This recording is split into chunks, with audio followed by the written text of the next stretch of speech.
Now we finally get to the user hive. All the things we talked about up to now apply to the whole machine.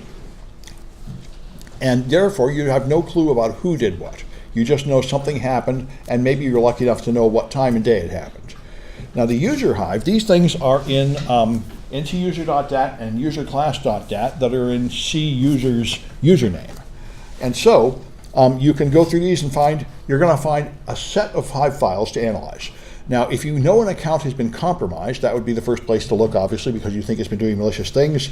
And you may also want to check machine accounts, like network service and local system, if someone's been logging in with those, which is not supposed to happen, but it could happen. All right, and so here's the most helpful user-specific keys. There are, of course, thousands of keys everywhere, but you pick the ones that forensic examiners have found to be the most convenient. Shellbags are pretty awesome. See, remember if you shut off your Windows machine and you boot it up again and you open up, say, the My Computer window, it has the same size it used to have, and if you had it in Details View, it's still in Details View. That's what Shellbags do. They remember where you put every window the last time you used it. And even if you delete a directory, it doesn't delete the shellbag. It just stays there, recording the position of a window that doesn't exist anymore. So that's pretty handy for us.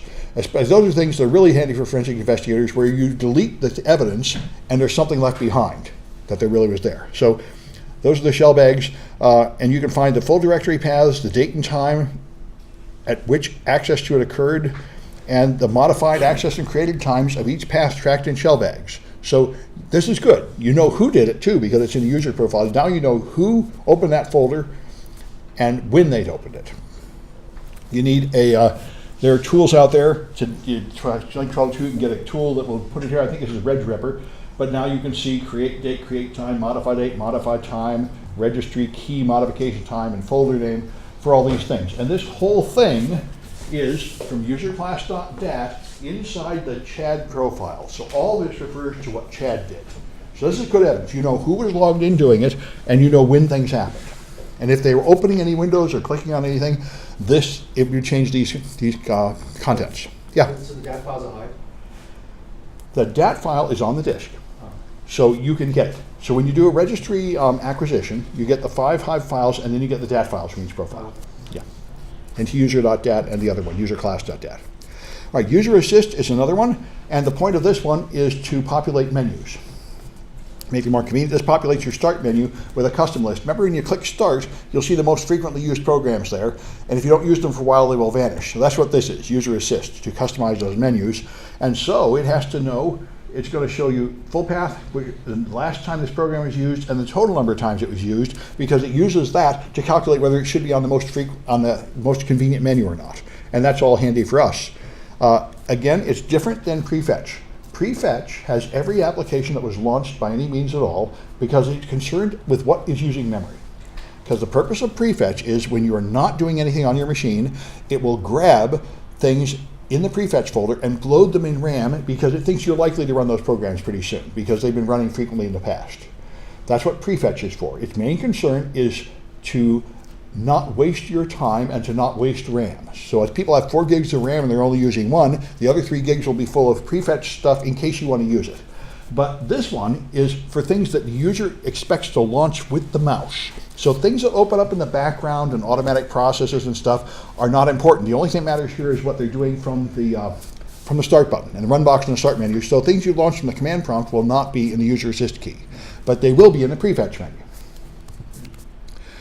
And the stuff stored in the user.dat user assist key. You've been here before. You did this project a while ago. This is the one that obfuscates it with ROT13, which is incredible that there's a commercial product actually using ROT13, but they do. So Chrome turns into PUEBZR. Just every letter moves forward 13 spaces in the alphabet. That's ROT13. It's not a cipher. It's a simple substitution cipher. It's the Caesar cipher. Caesar cipher with it. And the point of ROT13 is if you do ROT13 again, it undoes itself. Oh. It really just mixes the letters and not the numbers. Yeah, if you go 13 spaces forward, you go another 13 spaces forward, you're back where you started. Oh. It's only doing the letters. And kind of unbelievable. It doesn't even do anything to numbers, and it doesn't even change the capitalization. This is a capital C, so it turns into a capital P. And this is a small h, so it turns into a small u. It's very sleazy. It's attempting to ensure your privacy so people can't just read it in here. So what purpose is that? Some Microsoft engineer imagined that this was preserving your privacy. So people can't look at this and see when you're storing, in case you've been launching programs, you don't want other people seeing it, but it's in your UserAssist key, in your profile. So you got me. I don't think they thought through the threat model. I see. But they're storing something personal to you. And then one time they stored passwords in plain text, and they yelled at them, say, quit doing that. So they got the idea when you're storing something personal, you should be encrypting it, I guess. So this is what somebody thought they would do. So poor man's encryption. A really poor man, like Caesar, 2,500 years out of date. All right, then there's the MUI cache. This is most used items, I think. And that's here in the registry. And you see it has a long list of things that have been launched. WordPad, Service Manager, OLADB, and so on.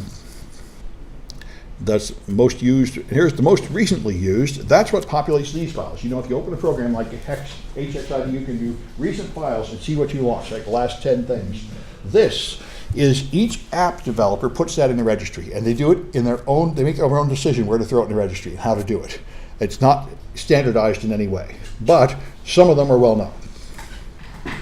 You can actually, if you're worried about this is a fairly common thing. People don't want everybody knowing what they're doing. You don't want this here. You can get rid of it with MRU Blaster, supposedly. I don't know how good this thing is, but it's a free product you can download that will supposedly clean them all off. But it is kind of fun. You can see Windows Explorer had this many, and Dialog, Open and Save had that many, and so on. You can clean them off that way if you want. Reg-Ripper can find them. It's actually getting them out of here. Various MRU keys, they all end in MRU. And here's the Start Menu Run MRU, which is in a fixed way, so Microsoft put it there. And that's human readable. You see here it has regedit, Services Explorer, whatever that is. The most recently used thing on the Start menu is still readable there. Then there's recent open documents with any file extension stored again in another key, which is used to populate file.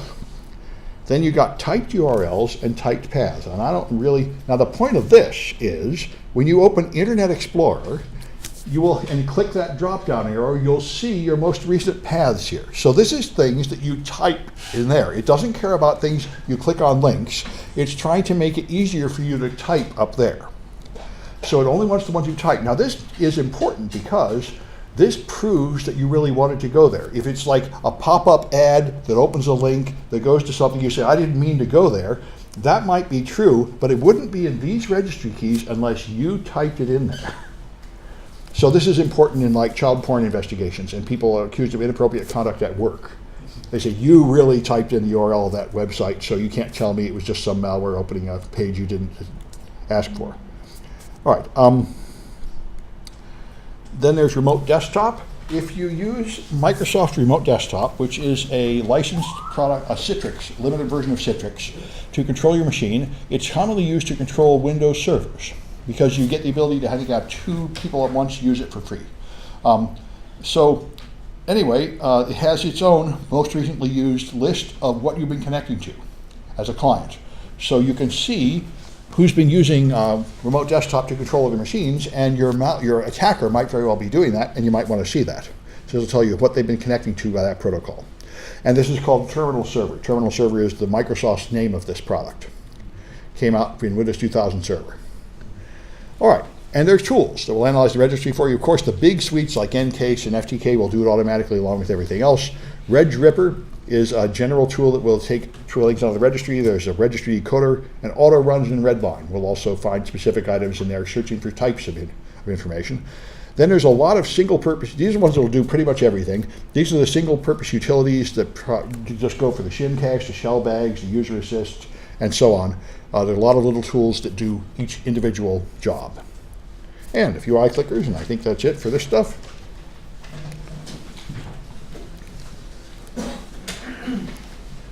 All right, so which one tells you which programs have been used but not who launched them?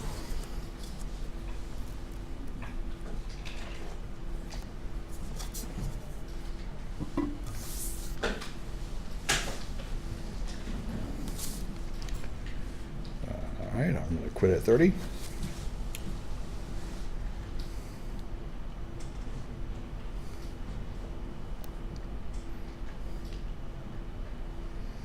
All right, and that's Prefetch. Prefetch is the only thing there that's not an NTuser.dat. The Prefetch is not tied to any one user. It's C Windows Prefetch. It's generic, shared by everybody. All right. Which one of these persists even after a directory is deleted? Very handy.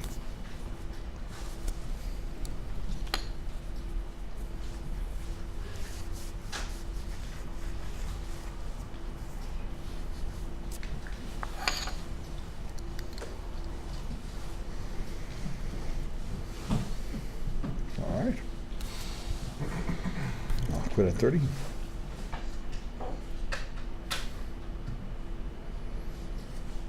All right, those are the shellbags. Even after you delete a folder, it remembers the settings for how big that folder is supposed to be and where it's supposed to be on the window for some reason. Just sloppiness, you know, when they delete it, they just don't bother to find it and clean it off. All right. So which one lists programs launched from the start menu but not from the command prompt?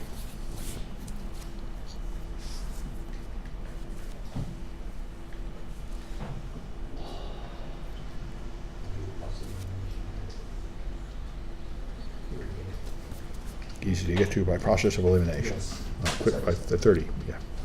Based on the previous question for material. Yeah, yeah. Yeah, sometimes these should be. All right, and that's UserAssist. All the rest of those things have different purposes. UserAssist is the one that gives you gross treatment to use items on the start menu. So I'm going to stop the recording, and then this is 121, chapter 12D, I think.